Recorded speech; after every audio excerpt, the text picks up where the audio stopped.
Greetings, everyone. This is Ehav Ever from the Chronicles of Ehav Ever, and today I'm going to be doing hopefully a somewhat short video about how to not be fooled. So one of the things I just thought of within the last few weeks or so, especially with everything going on with the coronavirus and also things that have been happening the last few years in the time that I spent doing different writings on the internet, especially on Facebook before I got off of Facebook. And I kind of realized that one of the things I never really addressed, even though I did it in part in another video, is the issue of the biggest question of how do you use Torah Moshe to not be fooled? And I bring up this issue because of the fact that one of the things you would think that with the internet being what it is, and with information supposedly being more available than it would have been like 100 years ago, 20 years ago, 30 years ago, how does one not be fooled with all the information that's out there and with all the people who have all these different intentions? And this is something that I will take into a practical sense no matter what type of application you're using it for. And I'm going to present one answer here, and then I'm also going to present a different answer in a similar vein at the end. And the answer here at the beginning of this thought process is, for me at least, the more that you research, the more realistic you are about what you don't know, the better chance you have of not being fooled. So again, I'll repeat that. The more you research and the more realistic you are about what you don't know, the better chance you have of not being fooled. So getting into this, the first thing I want to present is something that I also thought I should have presented probably years ago, but I just never got around to it, never thought about it. And that's the question of, okay, well, I do videos, who's to say I'm not fooling someone? Well, who did I learn from? And this is something that you often don't find being expressed by people who sometimes kind of put up these positions, especially in situations where their positions seem to be at odds with everyone else, no matter what, and they seem to kind of be argumentative towards everyone else who doesn't agree with their particular position. So what I'm going to do here is present something that I probably should have presented years ago. But in terms of who I learned from, when it comes to Torah Moshe, I learned from a number of different individuals who come from a lot of different communities. One of the first teachers I had when I was a lot younger was Rabbi Israel Wolfberlenter, who was an Ashkenazi rabbi who I learned from in New York. I also learned from a rabbi named Rabbi Yair Yaish, who was a Yemenite rabbi in also New York. I learned also from Rabbi Mark Angel, who's a Sephardic rabbi in New York. I also learned from Mori Yair ben Shalom, who was a Yemenite Mori that I learned from, who came from Netanya here in Israel. And also in Israel, I learned from Mori Yehoshua Sofer Ma'atuvdoch, who was a Habani and also a Habani Yemenite. And when I lived in Beersheba, I lived from Rabbi Gavriel Al-Sheikh, who is from a prominent Al-Sheikh family. It was a Yemenite family. And nowadays, for example, when I have questions, I basically turn to Rabbi Ratzon Arusi, who is also Yemenite, and he is the chief rabbi of Kiryat Ono. And in my particular community, one of the people I learned from is Mori Shlomo Ben Chaim, who's also Temani. So one of the things I found was important, that even though for the most part, in terms of my record, if you will, I learned predominantly from Temani rabbis, there have been a number of rabbis in between who are Sephardic or Ashkenazi that I've learned from, in order so that I'm not just getting one point of view, in order that the ideas I have can be something that, if it's across the board true, it should be found in every community. If it's something that's questionable, then okay, maybe one community does it this way, and one community may have something more ancient than the other one. But in a sense, you learn more and get more out of the situation when you can learn from a lot of different sources who come from a lot of different backgrounds. And even with this list I presented, there's a number of individuals, a number of rabbis in between, who have helped me along the path that I've been on, and in one way or the other, have helped me develop into the person I am now. And that is someone who holds by the idea that a person should be always seeking the truth, and no matter what they do.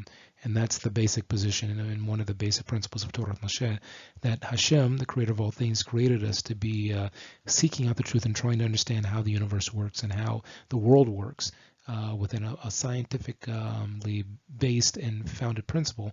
And that's one of the things I'm going to be discussing a little bit later when I get into the philosophical aspects of this discussion. So then another topic that comes up concerning this same vein of thought is concerning Torah Moshe and truth-seeking as a basis for life and the tools that are needed to start the process. So just jumping right on in, one of the things that when you're dealing with Torah Moshe, you're talking about a language and a culture that goes back several thousand years and is initially written in a language that is, again, thousands of years old. So in order to be able to first even enter into this concept, you would first have to have the tools, which includes the language. And I've listed here like several resources that I know that are some of the best ones. The first one being the Etymological Dictionary of Biblical Hebrew, that is based on the commentaries of Rabbi Shimshon Hurst. And then also there's the Dictionary of Talmud and Targumim, which is the Jastrow Dictionary. And then also the Aramaic in Hebrew dictionary that was put together by, I think it was like Rabbi Melamed. So essentially, these are three books that kind of help along in the language sphere. I mean, again, in order to learn the Hebrew language, you have to be dedicated to it, because you're not just learning a language, you're learning a culture. And if you're someone who, for example, isn't a part of a Jewish community, you would have even more difficulty because of the fact that you would have to understand not just the language but also the culture, and alone you may not be able to get the full breadth of that. But there are ways to get around that challenge if a person faces it. I mean, of course, the best of all worlds is for someone who is like learning to go to someone who's been through this route for years. So again, the rabbis that I listed earlier and the different Mordis that I listed earlier were people who had been on the path before, in some cases before I was even born. So those are people who have a tried and true methodology and have learned from people who've gone down that path even before. And the basic goal with any of this is to be able to learn how to read and understand the source materials that will basically develop a person. So for example, since we're talking about Hebrew and Aramaic, well, first, you'd have to develop Hebrew and Aramaic. If you're reading it in translation, for example, English or Western language, in a culture that is like distant from the culture that originally these things were developed and penned in, then a person's going to be at an obvious disadvantage. So the first step would be to making sure that someone isn't fooled by someone is to develop the language, because you could imagine if someone tried to tell you that something was written in a text thousands of years old and they can't read the language but you can, and they're telling you like what the truth is. I'm like, okay, I don't even have to listen to you. Or if someone tells you, well, this book says this, and you go look at it and because you can read the language and say, okay, what he said or what she said is not true. It's not even in this book. Now, in terms of another good source of developing one's Hebrew and Aramaic, there is this lexicon called the Analytical Hebrew and Chaldin Lexicon. I wrote a review on Amazon about it. Now, the one thing that's important to note about this particular text is that it is a lexicon that's based on certain elements of Christian theology. And I've reviewed the whole book and essentially only found one place where it had a basic problem in an error in the thinking that they had. And the important part of this is this lexicon was actually developed, I think, in the 1800s. So for the most part, it wasn't being developed for the average modern like Christian now. It was like developed for more someone who was a scholar, who were more modern Christians during that time weren't learning Hebrew for the most part. Only the educated minority were. So the one area where I found this lexicon to be a problem is concerning the, if you will, the long-standing debate concerning the word alma. Now, just for a little bit of history, I've listed here what that issue is that in Hebrew, everything's based upon, in ancient Hebrew, upon three-letter roots. So, for example, words are developed by three-letter roots that have been determined to be from the actual Hebrew language, from the actual Torah and the Tanakh itself. So the thing is, just to kind of cut to the chase, is that in Christian mindsets, there's a particular part of one of the prophets, Isaiah, where he mentions this prophecy about, in Hebrew it actually just says like Alma, who will give birth. And it's a sign of a situation that will be happening in that the king's lifetime of that time. Now, the thing is that because of the fact that Christians, scholars, and also representatives, going way back, wanted to try to present the situation where, for example, Jesus was born of a virgin birth, they tried to claim that this word Alma in Hebrew is translated as virgin. But the reality is that the shoresh, the root of the word, actually means like a young person, a young person, Alma, meaning a young girl, and the word Elim, which is the masculine form, meaning a young boy. Now, what's interesting in this lexicon, they take this one area of a Christian mindset and insert it here. And when they deal with the issue of the word Alma, they say it means either young girl, and they also list it as virgin as like another meaning of the word. But then when you go into the entry for elim, which is the masculine form of the same word, they just simply write young boy with no mention of like being a virgin young boy. And it's interesting because in the Torah, there's never a place where, for example, the word elim is used to mention, to denote someone's sexual experience, but in this one area, this particular lexicon tries to add it in there because of the fact that they have a Christian influence in that one area. Where everything else about their lexicon makes sense, just this one area, a person would have to say, okay, I'm taking this with a grain of salt.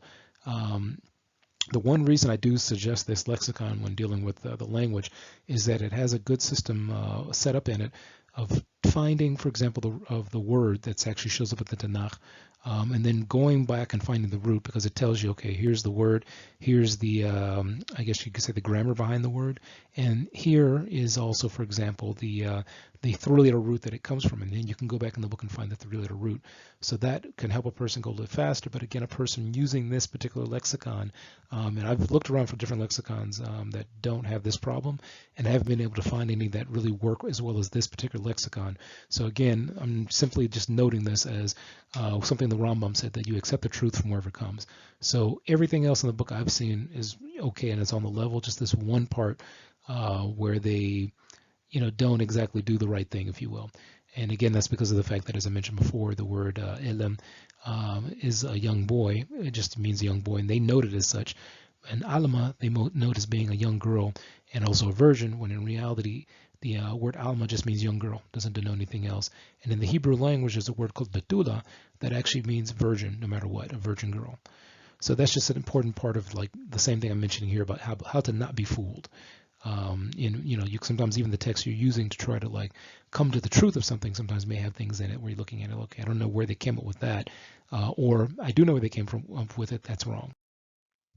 Now, one of the things in terms of the source material, once you get past the language issues, one of the things I spent years doing was trying to get as much access to ancient documents and sources that I could get my hands on. If I couldn't get it physically, I tried to get it in electronic format.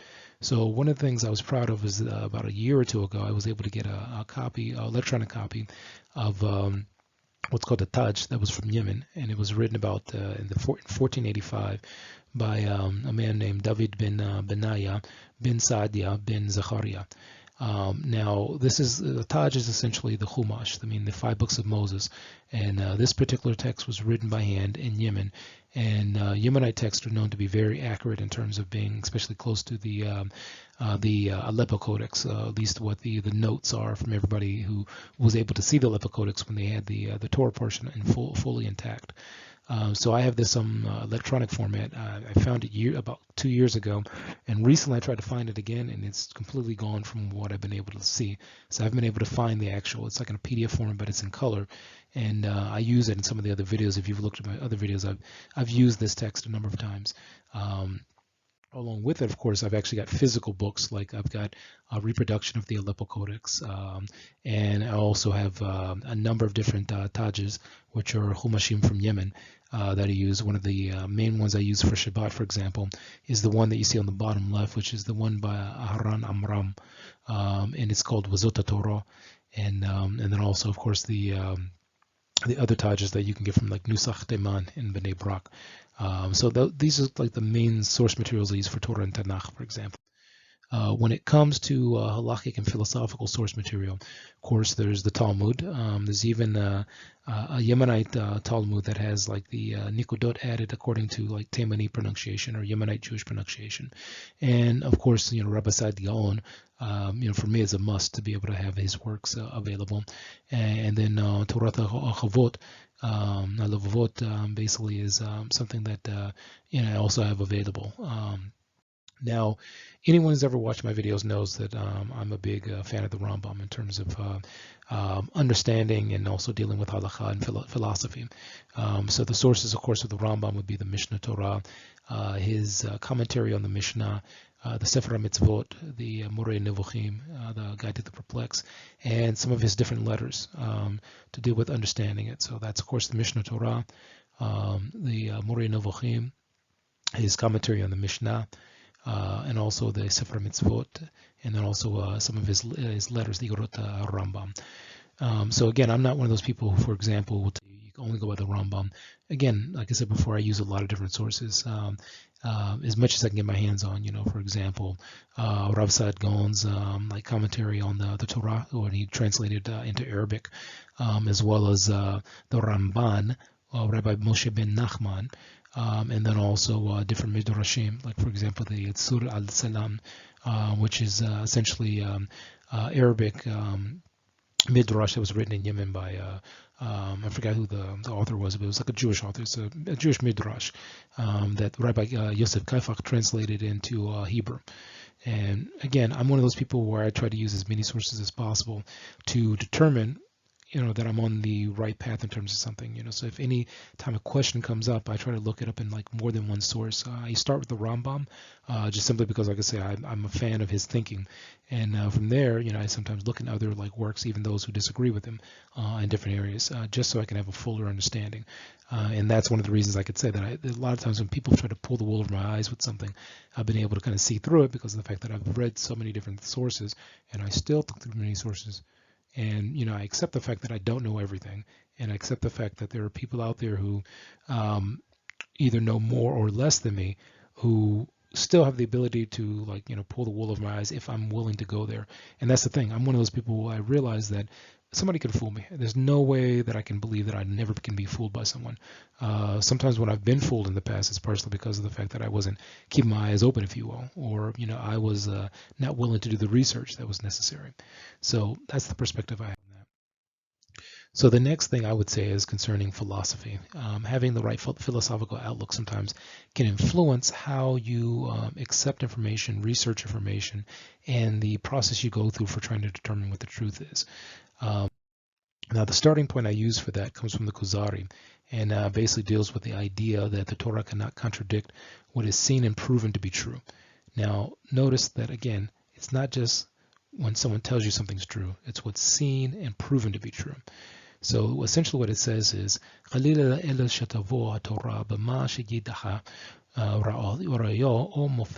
אך טובו בנבלעות ושנות, ומנהגים לבראת דבורים או להפוך דבר אל דבר אחר, להורות על חוכמת בורא העולם, ויכולתו לעשות מה שחופץ בעת שיקפוץ. So essentially what is being brought up here is that for example, if it's proven without a shadow of a doubt that something in the world or the universe works a certain way, the Torah doesn't come and try to contradict those things to make it seem as if like, oh, that's just nonsense. You have to believe this unseen, unheard of, this extremely, fanciful way of dealing with things that is like, seen and proven to not be true. The Torah, deals with what's proven to be true. The main issue is whether we understand the Torah correctly or not. And that's why as Jews, we've had thousands of years to be able to review the Torah. And there's a number of views, even the ones that people believe who are not, for example, who don't know Torah Moshe, who believe that they know something that contradicts the Torah. In many cases, what you find is that you'll find the same ideas that they have already in some text of Torah discussion. So, for example, there's to give you a quick explanation, just a really quick something. Let's just talk about evolution, and I plan on doing, for example, a video about evolution at some point. I would say I once had a discussion with someone where I said to them, we were discussing evolution, and they were asking what I thought about it. I was like, well, look, I'm an evolved state of my parents, and I'm also an evolved state of my grandparents, and I'm also an evolved state of all the ancestors that came before me. So, yes, there is a type of evolution. Now, the basic question may be, exactly when we get into thousands of years ago, millions of years ago, what's the evidence that a single cell amoeba that shows up in a rock somewhere is my great-great-great-great-grandfather from way back when? Where's the proof that this set of bones that we find over here that appear to be human are actually human in the way that I am? These are the kind of questions that comes up. Doesn't mean that, there were no, the ancient humans didn't look a certain way or were smaller or, whatever size bigger than they are now. The basic issue is that we're dealing with things that are seen and proven to be true. So I would say, ultimately, yes, it's a proven fact that there's evolution. Now the big question is, well, what exactly is it? How do we define it? And how do we categorize it? Someone may say, well, it's not correct for you to say you're the evolved state of your parents. I would say, well, why not? I mean, at some point, they're part of the process, just a matter of going back and finding out what's proven to be true. And the Torah never leaves, the Torah never gives the impression that an evolved state can exist, especially when we deal with natural selection. The basic problem you get into with natural selection is what exactly is natural selection. And by terming it natural selection, it sounds as if you're saying that something, i.e. nature, is selecting something. So that would mean that there, just using the words, that there'd have to be something out there that sets the rules of what's possible. But again, that's using the Torah, knowing that it can't contradict what's seen and proven, and not that the Torah is like something out there, like some kind of embodiment, but it's more like saying Hashem didn't create the world in order to contradict the Torah. The Torah and the world, and the universe work together, because Hashem created them. The basic issue is that we as humans, part of our job in learning Torah is also learning how the world works, which includes mathematics, science, things like that. And there are issues where, there are things in science that are debated. There are ideas in the Torah that are debated. And the basic difference, I would say, is that as a Jew, we are required every day to wrestle with these things in every moment, every second. And that's all Jews, not just any Jew, but there are some Jews who go way above and beyond that. So that's just one way of looking at this particular philosophical concept. The next one is the mindset, and that's what I take a lot from the Rambam on this, because I think he did a lot to kind of develop this in a way that makes sense to me. And for example, one of the things he says is, do not consider it proof just because it's written in books. For a liar who will deceive with his tongue will not hesitate to do the same with his pen. So I think that speaks for itself. And I've mentioned this in a previous video, but I want to recap it in this video too. Another thing he once wrote is, the same is the case with those opinions of man to which has been accustomed from his youth. He likes them, defends them, and shuns the opposite views. He also mentions, you will certainly not doubt the necessity of studying astronomy and physics if you are desirous of comprehending the relation between the world and providence as it is in reality, and not according to imagination. Now, these things here, often when you talk about, like if you were the word religion, and I think if you've watched previous videos, you know where I stand on this idea of what religion is versus Torah Moshe. But this is not something that most people, I think, are used to hearing from the idea of what they have about religion. They're used to religion being about, for example, faith, which a lot of the concept of Western religion is. But this is not something that's based on Torah Moshe. Torah Moshe deals with the idea that we have to understand the world that we live in and how it works, and that's a part of the process of learning Torah. So, for example, a part of the day is spent learning the Torah, the actual text of the Torah. Another part of the day is learning halakha. And then from there, there's also the process of learning how the world that the Creator made works. Hashem created a world. It's here for us to live within and understand. And a part of that understanding is like looking into how does it work. So that's why I have an interest sometimes in astronomy, astrology, things like that. Not astrology from the sense of predicting the future and all that kind of stuff, but more of like understanding just how the forces of nature actually work, and that deals with, from my perspective, for example, I'm dealing with more of like physics and chemistry and things like that. That includes, like sometimes learning about like what new developments in science have happened, and what things happen in terms of dark matter, things like that, because this is a part of the thinking process. Doesn't mean that all of these things are correct in how they're presented in the Western world, because sometimes you have Western scientists, for example, who ignore Middle Eastern science or African scientists, or Asian scientists who may have a different perspective, but simply were on using the scientific process that they had at their time and what was available to them. Now, the next thing that in terms of the mindset that is presented by the Rambam is he mentions elsewhere, every reasonable man ought to distinguish in his mind and thought all things that he accepts as trustworthy and say, this I accept as trustworthy because of tradition, and this because of sense perception, and on this on grounds of reason. Anyone who accepts trustworthy anything that is not of these three principles of him, it is said, the simple believes everything, which is from Mishle or Proverbs 14:15. He further notes in another text, you must accept the truth from whatever source it comes. Then the next thing, which we'll lastly be dealing with here, is he also mentions that similarly, it is not proper to abandon matters of reason that has already been verified by proofs. Shake loose of them and depend on the words of a single one of the sages, meaning any rabbi of any time. Basically he's dealing with the sages of Israel in this particular discussion, from who possibly the matter was hidden.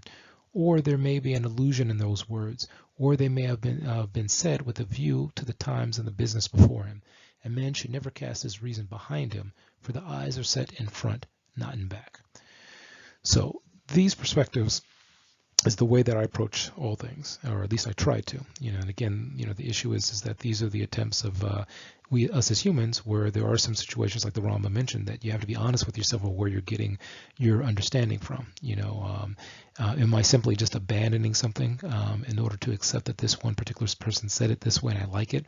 Am I really using my sensory perception rather than my tradition on this issue?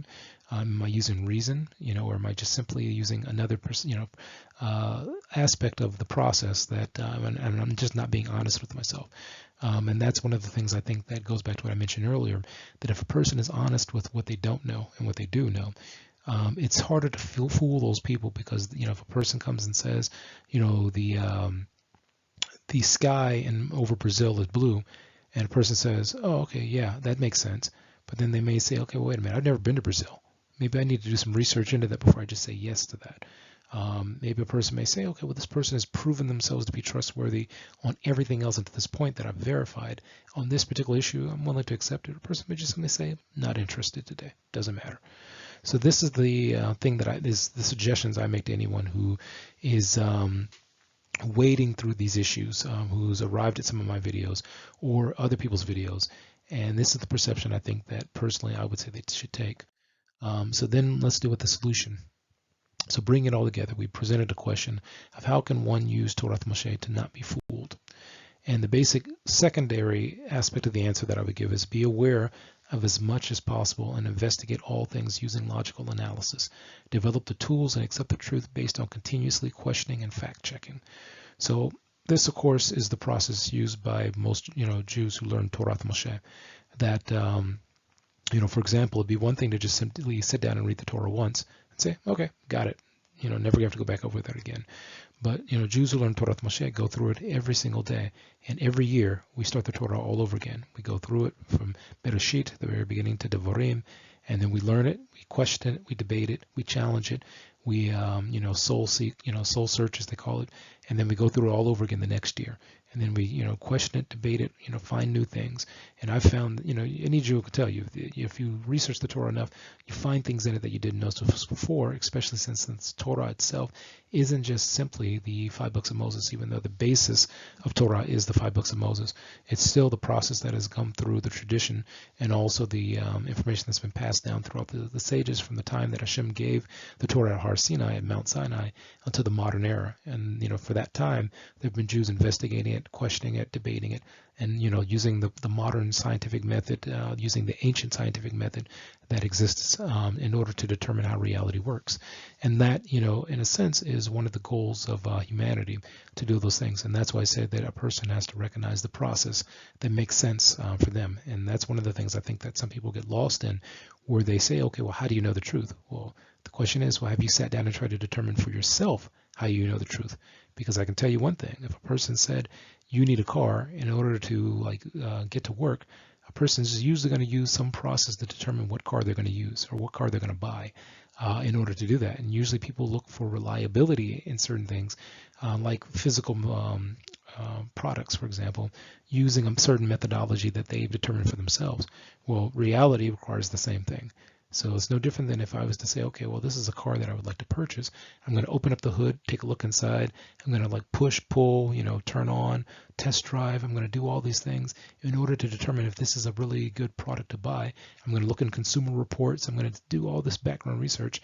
The truth of all things requires the same thing, So again, it's like saying, okay, this is on the internet, just like this video. You could say, okay, well, maybe I'm, not telling the truth. Maybe I'm wrong about anything that I present, which, could be.